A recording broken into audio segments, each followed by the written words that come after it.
अब मैं प्रियांशी से पहले बात करूंगा 2022 में कि उनका जो सिस्टम था, यहाँ पर जो प्रणाली थी, टेस्ट की प्रणाली हो, क्लास रूम की प्रणाली हो, टीचर्स का ध्यान देने का तरीका हो, वो किस तरीके का था। जैसे कि बहुत सारी चीज़ें हर साल बदल दी जाती हैं इम्प्रूवमेंट के लिए। और फिर हम इसी विषय पर चर्चा करेंगे अंजलि के साथ कि दोनों ने क्या इम्प्रूवमेंट महसूस किया, क्योंकि आपको पता है जब प्रियांशी 12th में थी तो अंजलि 11th में थी, और हमारे यहाँ पर जो क्लासेज हैं जूनियर्स हो सीनियर्स हो सब पर सेम ध्यान दिया जाता है। तो पहले मैं प्रियांशी से बात करना चाहूँगा कि सिलेबस को पकड़ने में, या आप कह सकते हैं कि सिलेबस को टाइम से पूरा करने में, इसके साथ साथ टेस्ट में, इसके साथ साथ जो हाफ ईयरली होते हैं उनमें, इन सब में कितना बड़ा योगदान आपके DTS का, आपके क्लासरूम सिस्टम का, आपकी रिवीजन क्लासेज का, आपकी प्रॉब्लम सॉल्यूशन क्लासेज का होता है। तो मैं पहले प्रियांशी से पूछना चाहूँगा कि प्रियांशी आप ये बताइए कि जब आपने 12th किया था, मीन्स लास्ट ईयर, तो कब आपका सिलेबस कंप्लीट हो गया था, कब आपने DTS स्टार्ट किए थे, और DTS का और इनका आपको बोर्ड एग्जामिनेशन में कितना फ़ायदा मिला। प्रियांशी जी, हमारी जुलाई में क्लास स्टार्ट हुई थी, जबकि वो कोरोना था। कोरोना में अगस्त में स्टार्ट होने वाली थी, लेकिन हमने प्रारंभ में पहले ही स्टार्ट कर दी थी, तो हमारा कोर्स नवंबर अक्टूबर तक पूरा हो गया था। उसके बाद हमारे DTS स्टार्ट हुए थे, और इसके साथ ही हमारे जब हमारे कोर्स रनिंग में था तभी हमारे मेजर एग्ज़ाम लिए जाते थे, माइनर एग्ज़ाम लिए जाते थे, आपको पुरानी जो चीज़ें हैं उनको कवर करने में सहायता मिले, और आप जब एट द एग्ज़ाम आपको जब पास आ रहा होता है, आपके लिए कोई भी माइंडली प्रॉब्लम फेस नहीं करनी पड़े, तो इसके लिए आपको उसके बाद जब आपका सिलेबस कंप्लीट हो जाता है, आपको DTS कराए जाते हैं, उसके बाद आपकी 25% सिलेबस आपको बांटा जाता है, उसके बाद 50%, उसके बाद प्री बोर्ड एग्जाम्स कराए जाते हैं। और ये भी एक अजीब बात लगेगी आपको, हमारा जो फिजिक्स का सिलेबस था 7 बार उसका रिपीट किया गया था, टीचर ने वहाँ पर वापस समझाया था, 7 बार उसका रिवीजन किया गया था। ये भी हमें बहुत अजीब लगा था, लेकिन हमारे जब मई में एग्ज़ाम हुए थे तो हमें उसका फ़ायदा भी मिला, और उसके लिए भी हमें धन्यवाद देना चाहिए। Thank you Priyanshi.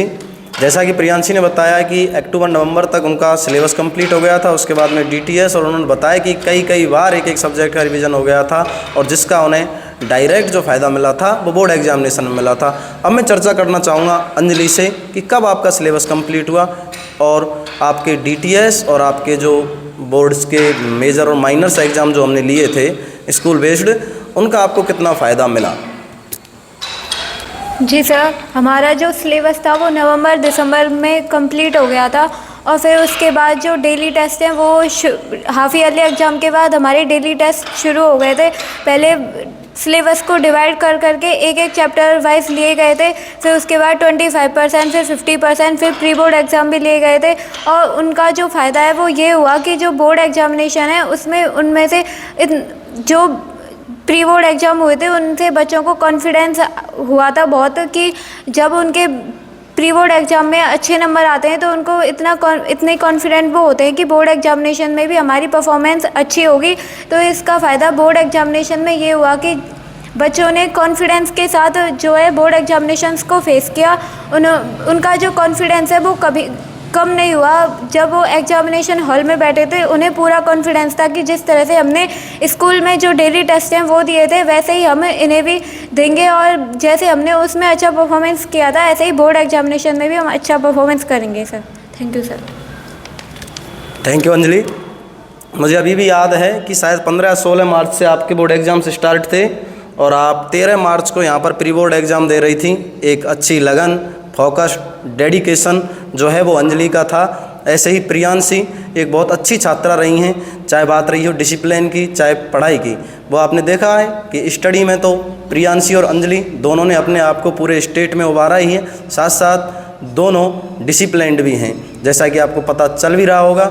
अभी मैं माइक थमाना चाहूँगा मेरे साथी अध्यापक और मेरे एकेडमिक गुरु रहे principle of GIS Jitendra sir को, कि वो आगे की चर्चा आपके साथ करें। सर। जी सर, बहुत बहुत धन्यवाद।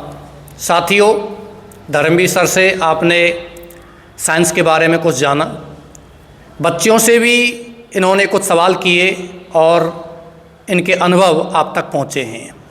मैं अंत में लास्ट क्वेश्चन पूछना चाहता हूँ विशाल सर से, को डायरेक्टर हैं संस्थान के, कि सर आप विद्यालय में, संस्था में किस तरह का एनवायरनमेंट क्रिएट करते हैं कि बच्चों के अंदर ये एक ललक हो जाती, एक जुनून हो जाता है कि yes I will do it, हाँ मैं इसे करके ही रहूँगा।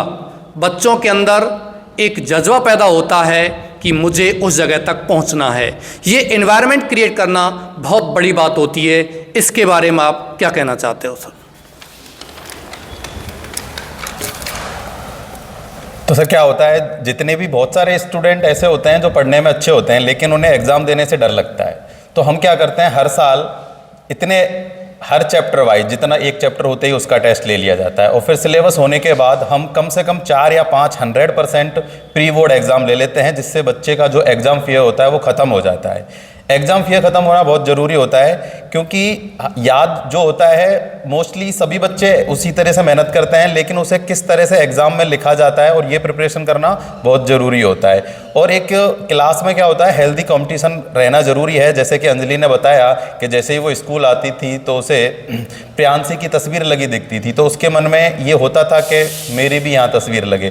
तो एक हेल्दी कंपटीशन भी होना बहुत ज़रूरी होता है बच्चों के बीच, जिससे उन्हें प्रेरणा मिलती है कि वो और आगे बढ़ सकें। और क्या होता है कि यहाँ जो हमारे क्षेत्र है सबका यही मानना होता है कि जैसे ही कोई बच्चा क्या होता है 10th में पढ़ता है, अच्छी परसेंट बनता है, तो वो बाहर जाने की सोचते हैं कि हम कोचिंग जाएंगे, फाउंडेशन करेंगे। लेकिन मैं आपको प्रियांशी के थ्रू ये बताना चाहता हूँ कि अगर आप 12th पढ़ के भी प्रिपरेशन करने जाओ तो उस चीज़ का फ़ायदा है या नुकसान, ये आपको बताएगी प्रियांशी, जिन्होंने 12th क्लास यहीं से पास की थी और फिर उन्होंने इस बार नीट की तैयारी की। तो क्या इनको कुछ भी ऐसा लगा कि 12th से पहले ही इन्हें नीट की तैयारी करने जाना चाहिए था या 12th के बाद जाना सही डिसीजन था? प्रियांशी। ये सब मुझे लगता है मेरा 12th के बाद जाना मेरा सही डिसीजन था और इससे मुझे बहुत हेल्प, हालांकि मेरी 12th की कॉपी उससे मुझे हेल्प मिली है।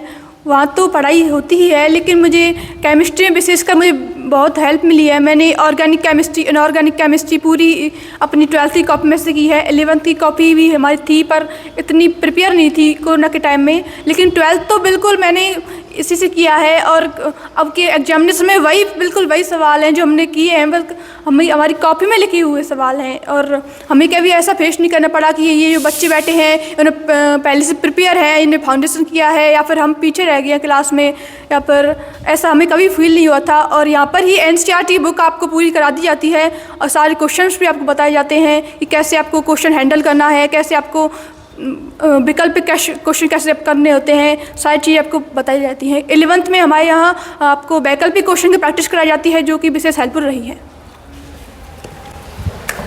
जैसा कि आपको प्रियांशी ने बताया कि यहाँ 11th क्लास में ही बच्चों को MCQ वाले जो क्वेश्चन होते हैं उनकी प्रिपरेशन कराई जाती है और जिस हिसाब से हम 12th क्लास के भी एग्ज़ाम लेते हैं ऐसे ही प्रॉपर 11th क्लास में भी हम उतनी ही मेहनत कराते हैं जितनी 12th क्लास में कराते हैं, क्योंकि 11th जो है वो बेस देता है। जब तक आपका बेस मजबूत नहीं होगा आप 12th में वो अचीवमेंट नहीं कर पाओगे जो करना चाहते हो।